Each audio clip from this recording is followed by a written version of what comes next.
अलग अलग धाराओं से पूजन की बात कही गई। कैसे कैसे पूजन करना चाहिए।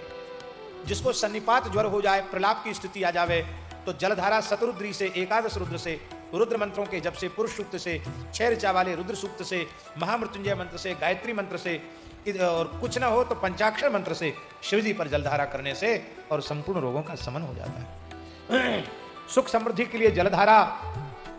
और महाराज जी लिखा है, घृतधारा सहस्रनाम से करने पर वंश विस्तार होता है, इसमें संदेह नहीं। आज हम स्वामी जी को बोल रहे थे घी चढ़ाने का महत्व।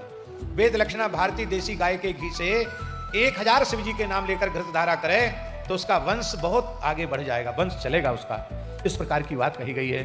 दूध से शत्रुओं के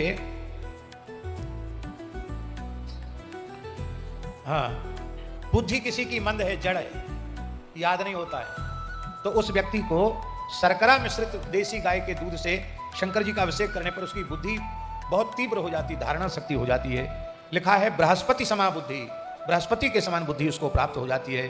और उच्चाटन करने की भी विधि लिखी है, वो उच्चाटन आप लोग काय को करेंगे उसकी भी विधि लिखी है कि किसी ने उच्चाटन कर दिया हो तो दूध की धारा चढ़ाने से भी उच्चाटन नष्ट हो जाता है।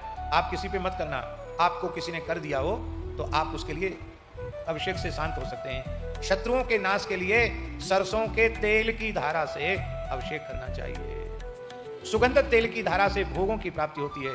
शहद की धारा से रुद्राभिषेक किया जाए तो टीवी दूर हो जाती है, राज यक्षमा टीवी की बीमारी दूर हो जाती है। गन्ने के रस की धारा से अभिषेक करने पर संपूर्ण ऐश्वर्य की, आनंद की प्राप्ति होती है। गंगाजल की धारा से अभिषेक करने पर भोग और मोक्ष की प्राप्ति होती है।